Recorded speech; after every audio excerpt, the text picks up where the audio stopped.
সুপ্রিয় দর্শক মণ্ডলী, সবাইকে স্বাগত জানাচ্ছি আজকের শীর্ষ সংবাদ শিরোনামে। শিরোনাম নিয়ে আমি রাজু আছি আপনাদের সাথে। শিরোনামের সাথেই থাকুন। হত্যা মামলায় গ্রেপ্তার দেখিয়ে কারাগারে পাঠানো হলো আইবিকে। আওয়ামী লীগ নিষিদ্ধের দাবিতে সমাবেশ, চলছে মঞ্চ তৈরির কাজ। দুপুরের মধ্যেই আওয়ামী লীগকে নিষিদ্ধ ঘোষণা করতে হবে বলে মন্তব্য করেছেন ডক্টর মাসুদ। আওয়ামী লীগ নিষিদ্ধ না হওয়া পর্যন্ত লড়াই চলবে বলে মন্তব্য করেছেন হাসনাত আব্দুল্লাহ। 1 কোটির বেশি সদস্য সংগ্রহে 2 মাসের কর্মসূচি বিএনপির। নির্বাচনে জোটগত প্রার্থী দেবে ইসলামী আন্দোলন ও ইসলামী ঐক্যজোট।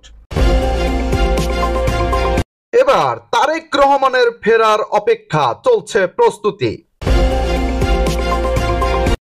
জয় বাংলা বলা অপরাধ হলে সেই অপরাধে আমি অপরাধী হতে চাই বলে মন্তব্য করেছেন আইবি। রাফাল যুদ্ধ বিমানের ধ্বংসাবশেষ সরিয়েছে ভারত, প্রমাণ পেয়েছে বিবিসি। ভারত পাকিস্তান সংঘাত আমাদের কোনো বিষয় নয় বলে মন্তব্য করেছে যুক্তরাষ্ট্র। ভারত পাকিস্তান সংঘাত, পিএসএল সরিয়ে নেওয়া হলো আরব আমিরাতে। ইসলামাবাদের প্রত্যাখ্যান, 3টি সামরিক স্থাপনায় হামলা চালিয়েছে পাকিস্তান, বলছে ভারত। গাজায় ইসরায়েলি বর্বরতা চলছে, নিহত আরো 106 ফিলিস্তিনি। চীনা যুদ্ধবিমান দিয়ে ভারতের অন্তত 2টি যুদ্ধবিমান ভূপাতিত করেছে পাকিস্তান।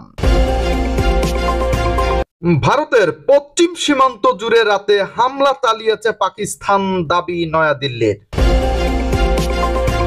কাশ্মীরে বিস্ফোরণ, পাকিস্তান থেকে ছোড়া ক্ষেপণাস্ত্র ও ড্রোন মাঝ আকাশে ধ্বংস করা হয়েছে বলে দাবি করেছে ভারত। এবার পাকিস্তানকে লক্ষ্যবস্তু করে আরব সাগরে ভারতের অভিযান। সীমান্তে যুদ্ধাবস্থা, শত শত মানুষকে সরিয়ে নিল ভারত।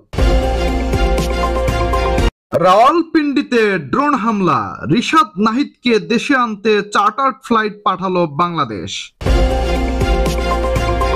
নিরাপত্তা নিয়ে উদ্বেগ সংশ্লিষ্টরা, আইপিএল এর ভবিষ্যৎ নিয়ে শঙ্কার সৃষ্টি। প্রিয় দর্শক মণ্ডলী, আজ এ পর্যন্তই। আবারও দেখা হবে পরবর্তী সংবাদ শিরোনামে। ততক্ষণ পর্যন্ত ভালো থাকুন, সুস্থ থাকুন। আল্লাহ হাফেজ।